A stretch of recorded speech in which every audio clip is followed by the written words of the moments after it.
সরকার পতনের 7 দিন পর শেখ হাসিনার বিরুদ্ধে হত্যা মামলা করা হয়েছে। রাজধানীর মোহাম্মদপুরে পুলিশের গুলিতে দোকানির মৃত্যুর ঘটনাতে এই মামলা করা হয়, যাতে আওয়ামী লীগ নেতা, ঊর্ধ্বতন পুলিশ কর্মকর্তা সহ আরও 6 জনকে আসামি করা হয়েছে। গণ আন্দোলনের মুখে সরকার পতনের পর শেখ হাসিনার বিরুদ্ধে এটি প্রথম মামলা, যেখানে প্রধান আসামি করা হয় সাবেক প্রধানমন্ত্রী শেখ হাসিনাকে। অন্য আসামিরা হলেন আওয়ামী লীগের সাধারণ সম্পাদক ওবায়দুল কাদের। সম্মানিত দর্শক মণ্ডলী, স্বৈরাচারী ফ্যাসিস্ট সরকার যখন পদত্যাগ করে পালিয়ে গিয়েছে, যখন সে নির্বিচারে মানুষদেরকে গণহারে হত্যা করে অন্য দেশে গা ঢাকা দিয়েছে, যখন সারা বাংলাদেশ তার অত্যাচারের শিকার হওয়ার পরেও কোনো প্রকার মামলা করেনি, নিশ্চুপ নীরবে ঘরে বসে রয়েছে, তখনই আমাদের এক ভাই এগিয়ে এসেছেন এই স্বৈরাচারী সরকারের বিরুদ্ধে মামলা করার জন্য। এবং তিনি মামলা করেছেনও বটে। তিনি কেন মামলা করেছেন, কী কারণে তিনি এই সাহস পেয়েছেন, কী কারণে তিনি আওয়ামী লীগের দোসরদের সমস্ত প্রকার ভয় থেকে ঊর্ধ্বে গিয়ে তিনি এই সরকারের বিরুদ্ধে, স্বৈরাচারী সরকারের বিরুদ্ধে মামলা করেছেন, এ যাবতীয় সকল প্রশ্নের উত্তর থাকছে আজকের ভিডিওতে। আজকের ভিডিওটি খুব গুরুত্বপূর্ণ। 1 সেকেন্ডও ভিডিওটি না টেনে পুরো ভিডিওটি দেখার আহ্বান করছি। এই চ্যানেলে যদি নতুন দর্শক হয়ে থাকেন তাহলে অবশ্যই চ্যানেলটি সাবস্ক্রাইব করে পাশে থাকা বেল বাটনটি অন করে দিবেন। তাই আর কথা নয়, চলুন সরাসরি আমরা ভিডিওতে চলে যাই। বিচার তো হত্যার বিচার সর্বোচ্চ যেটা হয় ফাঁসি, আমি সেটাই চাই। তারপরেও আমার কথা হচ্ছে যে শুধু এই একটা না, জুলাইতে সমস্ত বাংলাদেশে যত মানুষ, যত ছাত্র, যত শিশু, যত বৃদ্ধ, প্রত্যেকের খুনের বিচার চাই। এবং আমি শুরু করলাম, অনেকেই হয়তো ভয় পাচ্ছে, শেখ হাসিনার বিরুদ্ধে মামলা করতে চায় না, অনেকেই হয়তো মনে করছে যে তার অনেক ক্ষতি হবে। আমাকে অনেকেই মামলার আগে বলেছিলেন যে তুমি এটাতে যেও না, কিন্তু শুধুমাত্র বিবেকের তাড়নায় যে এই ছেলেটাকে কেউ কোনোদিন অ্যাটেনশনই দিল না, একটা লোক মারা গেল মাথায় গুলি খেয়ে, কেউ কিছু বললো না, গেলও না তার বাড়িতে। এই জন্যই আমি এই বিবেকের তাড়নায় মামলাটা করলাম। আমার নাম আমির হামজা শাতিল, আমি একজন সাধারণ ব্যবসায়ী, আমার একটা গরুর খামার আছে কল্যাণপুরে। এখনও ফিল করছি না, আমি আমার সাহস নিয়ে থাকবো। এরপরে যা হয় ফয়সালা তো আল্লাহর পক্ষ থেকে আসে, যা হয় এটা হবে। আমি এই মামলা শেষ পর্যন্ত লড়বো ইনশাল্লাহ। মোহাম্মদপুরের বছিলায় 40 ফিট রাস্তার উপরে যে মামলার যে ভিকটিম, একজন মুদি দোকানদার আবু সাইদ, সে রাস্তা পার হওয়ার সময় পুলিশের গুলিতে মাথায় গুলিবিদ্ধ হলে সে ঘটনাস্থলে মারা যায়। এবং তার পক্ষে আজকের যে বাদী SM আমির হামজা মামলা দায়ের করলে বিজ্ঞ আদালত তার বাদীর জবানবন্দি গ্রহণ করেন এবং আমরাও বক্তব্য রাখি। বক্তব্য শ্রবণ করার পরে বিজ্ঞ আদালত বলছে যে আমি পর্যবেক্ষণে আদেশ দিব। এখনও আদেশ হয়নি, আমরা অপেক্ষায় আছি। শুনানিতে আমরা আর্জিতে যা উল্লেখ করেছি আমরা সে বক্তব্য রেখেছি। আদালত বলছে যে আমি পর্যবেক্ষণে আদেশ দিব। আমরা বলেছি যে হুজুর আদালত, আপনারা অবশ্যই অবগত আছেন যে বাংলাদেশে যে একটা নৃশংস যে ঘটনা ঘটেছে, পুলিশ নির্বিচারে গুলি চালিয়েছে এবং আমরা যে মামলায় আসামি করেছি তারা বিভিন্ন গণমাধ্যমে আপনারা দেখেছেন, ওনারা সরাসরি নির্দেশ দিয়েছেন ছাত্র এবং জনতাকে গুলি করার জন্যে। আমরা এই আসামিদের বিরুদ্ধে আইন আমলে নিয়ে মামলার একটি FIR দেওয়ার জন্য আমরা বিজ্ঞ আদালতের নিকট আমরা নিবেদন জানাই। সম্মানিত দর্শক মণ্ডলী, এই যে স্বৈরাচারী ফ্যাসিস্ট সরকার, আওয়ামী লীগ সরকারের পতন হলো, এর দলনেত্রী শেখ হাসিনা যে অন্য দেশে পালিয়ে গিয়ে গা ঢাকা দিল, এর মূলে কী ছিল এই পতনের মূল রহস্য? এর একটাই কারণ ছিল, সেটা হলো মানুষের ওপর জুলুম, নির্যাতন ও অন্যায় অবিচার।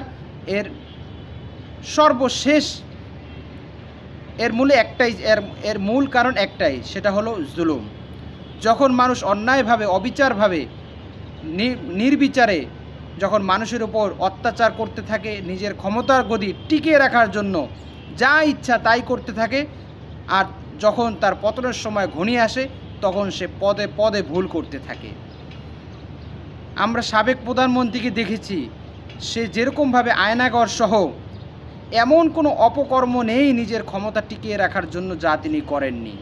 দেশের সম্পদ পাচার সহ খুন, গুম, হত্যা, লুটপাট, চুরি, রাহাজানি সহ এমন কোনো কাজ নাই যা ওই ফ্যাসিস্ট সরকার করেনি। শেষমেশ যখন ছাত্ররা কোটা সংস্কার আন্দোলনে মাঠে নামলো, যখন তারা তাদের যৌক্তিক দাবি আদায়ের জন্য সরকারের কাছে আহ্বান জানালো, কিন্তু সরকার তাদের কথায় কোনো প্রকারই কর্ণপাত করেনি, বরং উল্টো তাদের কথা দাবি না মেনে উল্টো তাদের উপর জুলুম, অত্যাচার ও নির্যাতনের স্টিম রোলার চালিয়েছে। শুধু যে অন্যায় অত্যাচার গুম করেছে তাই নয়, বরং পাখির মতো নির্বিচারে উপর দিয়ে তাদের উপর আক্রমণ চালানো হয়েছে। শহীদ করা হয়েছে ছোট ছোট মাসুম বাচ্চাসহ যুবক, বৃদ্ধ, রিক্সাওয়ালা, দুধওয়ালা, সাধারণ দিনমজুর সহ আমার মা বোনেরাও এই সরকারের, ফ্যাসিস্ট সরকারের আক্রোশ থেকে, আক্রমণ থেকে রক্ষা পায়নি। সাধারণ পথযাত্রী, সাধারণ দোকানি এক ব্যক্তি, সে যখন রাস্তা পারাপার হচ্ছে তাকে নির্বিচারে গুলি করে পুলিশ হত্যা করেছে। এ দৃশ্য, এই কঠিন মর্মাহত করুণ দৃশ্য দেখে বসে থাকতে পারেনি আমাদের আমির হামজা ভাই। তিনি বলছেন, আমার বিবেকের তাড়নায় আমি কিভাবে বসে থাকব? একটা মানুষকে, নিরাপত্তার মানুষকে পুলিশ গড়ে পাখির মতো গুলি করে মেরে ফেললো। একটা মানুষের জীবন কি এতই মূল্যহীন? একটা প্রাণী, একটা পাখি যার কোনো দাম নেই, যাকে যখন ইচ্ছা যে ইচ্ছা মেরে ফেলতে পারে, এর কোনো বিচার নেই, কিন্তু মানুষও কি এই পাখির মতো হয়ে গেল যে যখন ইচ্ছা যার ইচ্ছা তাকে হত্যা করে মেরে ফেলবে আর তার কোনো বিচার হবে না? এ তো হতে পারে না। আমার কথা হলো, যারাই এই হত্যাকাণ্ড করেছে, যাদের নির্দেশে পুলিশ বাহিনী আমার সাধারণ ভাই, এক দোকানি ভাইকে হত্যা করেছে, আমি চাই এর সুষ্ঠু বিচার হোক। তাই আমি শেখ হাসিনার নামে মামলা করেছি। শেখ হাসিনার বিরুদ্ধে, শেখ হাসিনা সহ তার ঊর্ধ্বতন 6 কর্মকর্তার বিরুদ্ধে আমি মামলা করেছি এবং এর মামলার শেষ পর্যন্ত আমি লড়ব ইনশাআল্লাহ। এতে যা হওয়ার হবে। আমাকে অনেকে বলেছে যে তুমি মামলা করো না, তোমার এই সমস্যা হবে, ওই সমস্যা হবে। এখন আমরা যদি অন্যায় বিরুদ্ধে রুখে না দাঁড়াই, অন্যায়কে যদি ভয় পেয়ে যদি আমরা ঘরে বসে থাকি, তাহলে অন্যায়ের বিরুদ্ধে প্রতিবাদ কে করবে? তাহলে তো অন্যায়কারী, জালেমকারী সে আরও আমাদের উপর চেপে বসবে।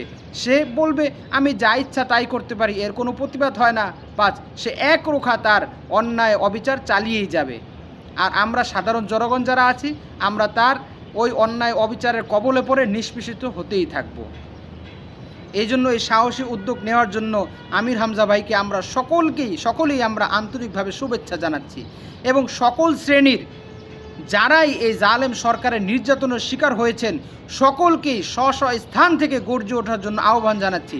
সবাই আপনারা এগিয়ে আসুন, আপনারা নিজেদের কোল, যে মায়ের কোল খালি হয়েছে সে মাকে আহ্বান করছি, আপনি জাগুন, আপনি অন্যায়ের প্রতিবাদ করুন, আপনি মামলা করুন, এই ফ্যাসিস্ট সরকারের বিরুদ্ধে গর্জে উঠুন। তাকে আপনি ছেড়ে দিয়েন না এভাবে। আপনার সন্তান হত্যার যথাযথ শাস্তি আপনি অবশ্যই প্রাপ্য। আপনি কখনোই এই সরকারকে ছেড়ে দিবেন না। সাধারণ ভাইদেরকে আমি বলবো, রিক্সাওয়ালা ভাইদেরকে বলবো, সাধারণ দিনমজুর ভাইদেরকে বলবো, কী কারণে আপনারা এখনও বসে আছেন?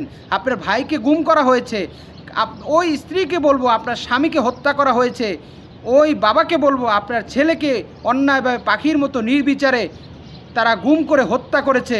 আপনি কেন বসে আছেন? এখনও কিসের জন্য বসে আছেন?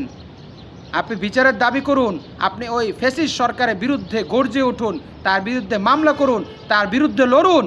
কিসের এত আপনার ভয়? যাকে নিয়ে আপনি আশা দেখেছেন উন্নত উজ্জ্বল ভবিষ্যতে, সেই উন্নত ভবিষ্যতের আলোটাকে যে নিভিয়ে দিয়েছে, তাকে কেন আপনি ছেড়ে দিচ্ছেন? তাকে কখনোই ছাড়বেন না। তাকে তার যথাযথ শাস্তির আওতা এনে তাকে যথাযথ শাস্তির সম্মুখীন করে আপনি আপনার আপনার সূর্যটা নিভিয়ে দিয়েছে, সেই সূর্যটাকে যে অন্যায়ভাবে নিভিয়ে দিয়েছে তার বিচারের জন্য আপনি গর্জে উঠুন, আপনি এগিয়ে আসুন, মামলা করুন, তাকে যথাযথ শাস্তির কাঠগড়ায় দাঁড় করিয়ে তাকে সর্বোচ্চ শাস্তি ফাঁসির দণ্ডে দণ্ডিত করুন। এই বলেই আমি আমার আজকের বক্তব্য শেষ করছি। আল্লাহ রাব্বুল আলামিন আমাদের সকলকেই সকল প্রকার সামাজিক ও রাজনৈতিক সমস্ত প্রকার অস্থিরতা থেকে দূরে থেকে আল্লাহ রাব্বুল আলামিন আমাদেরকে সুন্দর ও সুশৃঙ্খলভাবে জীবনযাপন করার তৌফিক দান করে দিন।